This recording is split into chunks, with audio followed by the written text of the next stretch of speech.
tiên là chúng ta sẽ phát hiện cái situs, tức là cái sắp xếp của tạng như thế nào, và ở đây chúng ta sẽ coi luôn cả cái tĩnh mạch trụ dưới nó có tồn tại hay không, và nó có cái liên tục cái tĩnh mạch đơn hay bán đơn hay không.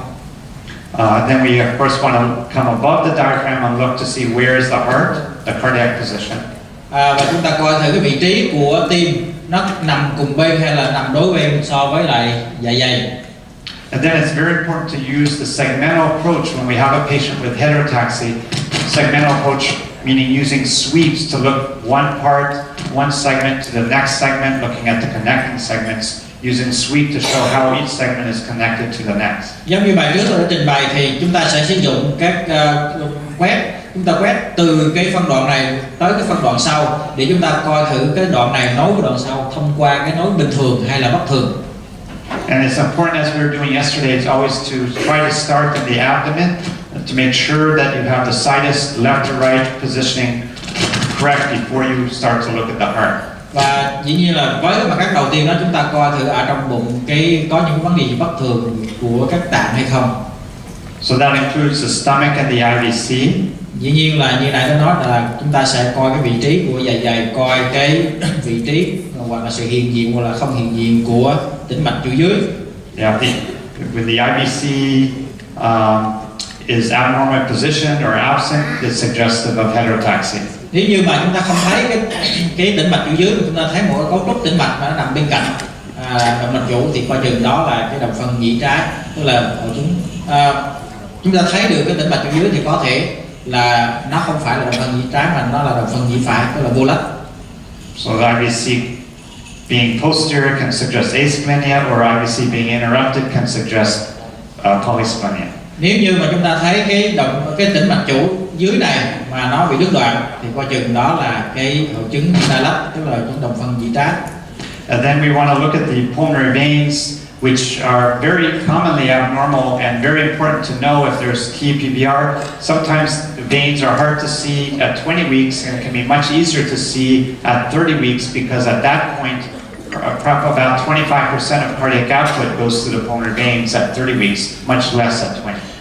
Chúng ta thấy là cái tĩnh mạch phổi đôi khi ở cái lúc mà thai 20 tuần chúng ta có thể khó phát hiện cái tĩnh mạch phổi, nhưng mà sau đó khoảng 30 tuần thì cái cung lượng tim phối hợp đó khoảng 25% nó sẽ đổ về phổi, và lúc đó chúng ta sẽ phát hiện được cái tĩnh mạch phổi dễ hơn, và lúc đó chúng ta sẽ phát hiện được bất thường tĩnh mạch phổi dễ hơn vào 30 tuần. So now let's look at visceral atrial situs. Again, I showed you this early on the left is normal, stomach, descending aorta and IVC, and then sweep up and you see the heart with the normal axis. Đây chúng ta thấy đây, cái hình ảnh này chúng ta thấy nhiều lần rồi. Đây là cái hình ảnh bình thường, dạ dày với lại tim nó nằm cùng bên cái động mạch chủ xuống, và chúng ta thấy cái tĩnh mạch chủ ở đây. Đây là bình thường. And on the right, the abnormality, the stomach is on one side, and then the heart is shifted, the axis is off. Và chúng ta thấy đây là bất thường, chúng ta thấy là cái dạ dày phía bên này, cái tim phía bên kia là rõ ràng nó là bất thường. And here on the left, you could see the azygos, the stomach's on the one side, the heart's on the other, and there's an azygos. And over here on the right, you could see the azygos very posterior. Chúng ta thấy là đây là bất thường, chúng ta thấy dạ dày bên này, tim bên này, và thông thường ở đây chúng ta sẽ chỉ thấy một cái cấu trúc đó là cái động mạch chủ, nhưng mà chúng ta thấy bên cạnh nó nằm sát ngay sau cái cột sống đó là một cái cấu trúc tĩnh mạch khác, thì đó là cái tĩnh mạch đơn, tức là azygos. I think we saw this yesterday, and you can see the red, the blue is going the opposite direction. The blue is the azygos. Hôm qua chúng ta siêu âm một ca, chúng ta thấy cái hình ảnh này rồi, và ở đây chúng ta thấy rõ ràng hai cái hình này, hai cái màu, hai cái cấu trúc mạch máu nó đi theo hai hướng khác nhau, nó nằm bên cạnh nhau, nhưng mà một màu xanh, một màu đỏ, thì một là của tĩnh mạch bán đơn và một là của động mạch chủ. And here we can see this abnormality is a systemic venous return. This is an example of a dilated coronary sinus on the right, with the left-sided on the sagittal view. You could show the left-sided superior vena cava draining into the coronary sinus. Chúng ta thấy đây, ở đây chúng ta thấy cái tĩnh mạch cái xoang vành nó giãn rộng, tức là nó là biểu hiện của tồn tại tĩnh mạch chủ trên bên trái, và đây nó dẫn vào xoang vành, nó đổ vào xoang vành qua bên phải. There's many different forms of total anomalous pulmonary venous return. This diagram shows you a very abnormal heart with a descending vein with total anomalous pulmonary venous return, which is this one below the diaphragm. But you could also have the veins coming to the coronary sinus. They could be coming up above the heart or to the right atrium, or there could be a mixed form with some veins returning one place and other veins returning elsewhere. Chúng ta thấy trong cái sơ đồ này phóng rộng ra, chúng ta thấy ở bên trong tim nó có bất thường rất là nhiều, cả về trong tim, nhóm tim một thấp ở chỗ này, với các buồng tim nó bị thay đổi về kích thước, cái tương quan với nhau. Đi từ dưới lên trên chúng ta thấy thứ nhất là cái tĩnh mạch, 4 cái tĩnh mạch phổi này nó hợp lưu với nhau, nó nằm phía sau nhĩ trái, và nó có một cái tĩnh mạch dẫn xuống đổ vào ở cái chỗ tĩnh mạch cửa trong gan, rồi sau đó đổ vào tĩnh mạch dưới. Ở giữa là cái 4 tĩnh mạch phổi nó hợp lưu và nó đổ vào cái xoang vành, cái thể tại tim, và trên đó là 4 tĩnh mạch phổi nó hợp lưu và nó đổ vào tĩnh mạch thẳng lên, nó đổ vào cái tĩnh mạch vô danh phía bên trái và qua phía bên phải. Tuy đây là những cái thể bình thường, còn có một số trường hợp nó có thể dưới một số tĩnh mạch phổi đổ xuống phía dưới này, một số tĩnh mạch phổi đổ phía trên và nó đổ tại tim, cho nên có thể đó là thể phối hợp. Total anomalous pulmonary venous return can be very tough to diagnose, but we'll go over some clues today about how to detect total anomalous pulmonary venous return in your practice. Cái chẩn đoán bất thường hồi lưu tĩnh mạch phổi hoàn toàn đôi khi nó rất là khó để mà chẩn đoán. Tuy nhiên trong ngày hôm nay thì chúng ta sẽ đi lần lượt, có thể chúng ta sẽ có cách tiếp cận để mà chẩn đoán được cái tĩnh mạch phổi hồi lưu tĩnh mạch phổi bất thường hoàn toàn này. So this is an example of total anomalous pulmonary venous return with the descending vein here on the left. You can see it coming down, turning around, and it always obstructs at the ductus venosus. And here on the right, you can see where it obstructs. Ở đây chúng ta thấy là cái tĩnh mạch nó đi xuống và nó đổ vào ngay cái vị trí của cái ống tĩnh mạch ở trong gan đó. Thì đây ngay cái vị trí mà đổ vào cái ống tĩnh mạch này, đây là cái vị trí mà thừa cây hẹp nhất. Ở đây chúng ta thấy với màu chúng ta sẽ thấy cái chỗ đây là cái chỗ sẽ hẹp. So babies with total anomalous pulmonary venous return below the diaphragm always will obstruct after birth. The ones above the heart sometimes obstruct. The ones to the heart generally do not obstruct. And that's important because if they are obstructing after birth, they need urgent intervention. Otherwise, these babies may not survive. Cái vấn đề chẩn đoán cái bất thường hồi lưu tĩnh mạch phổi mà có tắc nghẽn hay không nó rất là quan trọng. Trong cái thể mà dưới tim á, tức là đi qua xuống dưới cơ hoành mà xuống tim đổ vào cái ống tĩnh mạch này thì hầu như 100% là nó có tắc nghẽn. Với cái thể trên tim á thì có lúc nó bị tắc nghẽn, có lúc thì không. Thể trong tim hoặc là thể tại tim nó ít khi nó tắc nghẽn. Nếu như chúng ta chẩn đoán được tắc nghẽn rồi thì cái việc xử lý chúng ta phải xử lý cấp cứu. Còn nếu không á mà chúng ta không chẩn đoán được hoặc là chúng ta không xử lý cấp cứu được, trong trường hợp tắc nghẽn này bệnh nhân sẽ nhanh chóng tử vong. So as we're going through the heart segmentally in terms of heart position, visceral situs, pulmonary systemic venous returns, now we'll go to the atrioventricular connection. Từ nãy giờ chúng ta nói về cái tĩnh mạch theo cái tiết đoạn phân đoạn rồi, chúng ta đi qua tĩnh mạch rồi, tĩnh mạch hệ thống tĩnh mạch phổi rồi, bây giờ chúng ta nói về cái nhĩ, nói về tầng nhĩ. So we want to look at how are the atria connected to the ventricles. Sau đó chúng ta sẽ coi là cái nhĩ này nó nối với lại thất như thế nào. I don't know. Is this okay? The noise? I don't know. It's okay. Okay. So I went over this. Maybe now I can talk to you briefly if you're interested. The hand rule helps determine whether the heart is D-looped or L-looped. It corresponds to the situs of the ventricles. If the ventricle is a normal situs, it's D-looped. That's normal. If the ventricles are embryologically, if they loop the other way, it's called L-looped. That's abnormal. Bây giờ tôi nói qua một cái khái niệm khá phức tạp một xíu, là chúng ta sử dụng cái bàn tay để phát hiện là trong quá trình hình thành bào thai, từ lúc mà tim nó là một cái ống tim nó quay qua bên phải hay là quay qua bên trái. Khi mà cái ống tim nó quay qua bên phải một cái chúng ta gọi là đi lúc, thì đó là bình thường trong tất cả các trường hợp bình thường. Còn nếu như tim mà nó quay qua bên trái một cái thì chúng ta gọi là eo lúc, thì đó là bất thường. So this is important. Em ơi, chắc là phải chỉnh cái này là nó ồn quá. Yeah.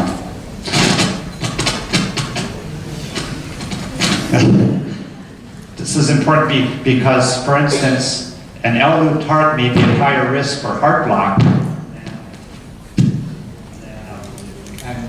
Em ơi, chắc là đưa trong cầm micro đi, phải ăn cái này nó ồn, nó sẽ bị ảnh hưởng quá. Okay, maybe it's better. So I'll just briefly tell you the right hand. What we do is we put the right hand. The right hand should quote unquote fit the right ventricle. So over on here, this is a normal heart, a normal right ventricle. The right hand can fit the thumb in the inflow, the fingers in the outflow, and the palm against the septum. That's a right ventricle, that's normal. The right hand fits it, that means the heart is de-looped. Cái nguyên lý đầu tiên là chúng ta nói về nguyên tắc bàn tay phải. Thì bàn tay phải nó sẽ phù hợp với lại cái thất phải. Thì khi chúng ta tưởng tượng là chúng ta bỏ cái thành thất phải đi, thì chúng ta đưa cái bàn tay vào, thì những cái ngón tay này nó vào đường thoát, còn cái ngón tay cái thì vào đường vào. Thì cái lòng bàn tay nó sẽ úp vào cái vách liên thất, phía mặt phải của vách liên thất. Thì đó là cái cấu trúc bình thường. This is not something you need to do, but I find it interesting. On the right, you know that's a right ventricle because there's conus. The tricuspid valve is far from the aortic valve, so that's a right ventricle, but that's a left hand that fits it, not a right hand. It's a left hand that fits the right ventricle, so that's a L-looped heart. Chúng ta thấy giống như này, nó sơ qua cái chúng ta thấy đây là cái van ba lá này, đây cái van động mạch phổi nó cách nhau có một khoảng cách đây. Tuy nhiên ở đây chúng ta không bỏ cái tay phải vào được, mà chúng ta bỏ vào tay trái. Tức là cái tay trái nó sẽ cái ngón cái nó vào cái van ba lá, cái ngón tay kia vào cái van động mạch phổi. Thì đây nó là cái tay trái nó phù hợp. Thì đó là cái trong bào thai, cái ống tim nó quay qua bên trái. Okay. You don't need to learn that. Most cardiologists don't do it, but I enjoy it. Các anh chị không cần phải học thuộc cái này, bởi vì chỉ cho các bác sĩ tim mạch nhi, mà không phải là tất cả các bác sĩ tim mạch nhi đều học cái này. So now we next look at the ventricular arterial connections. Sau đó chúng ta đi tiếp thêm một đoạn nữa là chúng ta coi cái kết nối giữa thất và cái đại động mạch như thế nào. And what's this? This is cái này là gì? Transposition. Yeah. So we'll go over that all the pathology later today. That's we look at the outflow tract abnormalities. Many patients with heterotaxy will have outflow tract abnormalities, including especially pulmonary outflow tract obstruction. Pulmonary stenosis is very common with heterotaxy. Cái hình trước đó là cái một trường hợp chuyển vị đại động mạch, chúng ta sẽ nói trong các phần sau. Tuy nhiên quay trở lại cái hội chứng đồng phân, thì chúng ta biết là trong cái hội chứng đồng phân, đặc biệt là đồng phân nhĩ phải, thì hầu như luôn luôn có sự hiện diện của cái bất thường đường thoát, và đặc biệt là đường thoát thất phải, tức là cái động mạch phổi nó bị bất thường. But in contrast, systemic outflow tract obstruction like aortic stenosis or coarctation is much less common in heterotaxy, and when it occurs, it's generally in patients with polysplenia. Ngược lại, cái hội chứng tim trái thiểu sản thì nó lại ít gặp trong cái hội chứng này. Và một khi nó xuất hiện á, nó có xuất hiện thì thường nó chỉ xuất hiện trong cái hội chứng đồng phân nhĩ trái, chứ không phải là trong đồng phân nhĩ phải. And because of the possibility for outflow tract obstruction, babies with heterotaxy are at risk for ductal dependent heart disease, so you want to monitor for retrograde ductal flow in the fetus. Bởi vì có thể có bất thường về cái đường thoát, đặc biệt đường thoát thất phải á, cho nên có thể là tưới máu phổi nó phụ thuộc vào ống động mạch. Do đó các anh chị phải coi lại, khi chúng ta phát hiện thì chúng ta phải coi được cái dòng máu ở trong qua cái ống động mạch như thế nào, nó phải là đi ngược dòng hay không, và khi đi ngược dòng thì coi chừng đó là trường hợp mà phụ thuộc ống sau khi sinh ra. So atrial bradycardia and heart block, as I mentioned earlier, that generally occurs in the presence of polysplenia. You could get a slow heartbeat because you have no sinus node, or you can have actually heart block develop from early on, or it may not be until third trimester, even after birth. Chúng ta thấy là đôi khi trong trường hợp mà đồng phân nhĩ trái á, thì bởi vì coi như là mình hiểu đơn giản là có hai cái nhĩ trái cho nên nó không có nhĩ phải. Không có nhĩ phải thì nó sẽ không có cái nút xoang, do đó nó sẽ không có nút chuyển nhịp đây, cho nên đôi khi trong trường hợp mà đồng phân nhị trái đó nó sẽ bị nhịp rất là chậm hoặc là bị block như thế.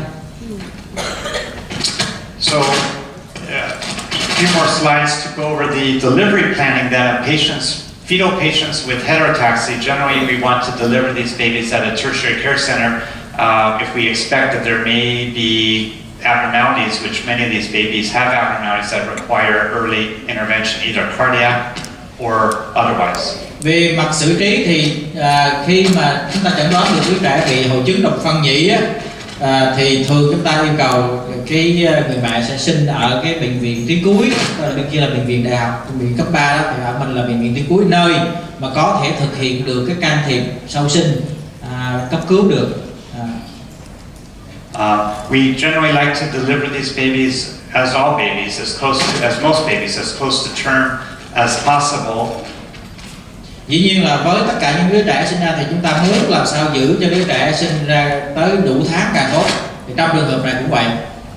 And we generally like to deliver these babies vaginally, not by C-section. The only ones by C-section are generally those with obstructed total anomalous pulmonary veins return or complete heart block. Those are babies that are difficult to monitor in the case of heart block, or may require early intervention with a pacemaker or relief of the obstruction in the case of TPVR. Dĩ nhiên là chúng ta sẽ khuyến khích sinh ở đường dưới, ngã tạo hơn là mổ đẻ.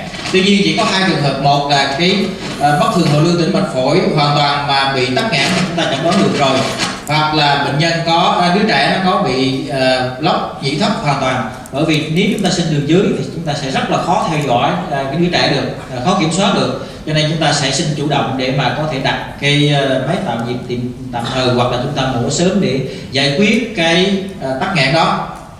Now, many patients with heterotaxy do very well.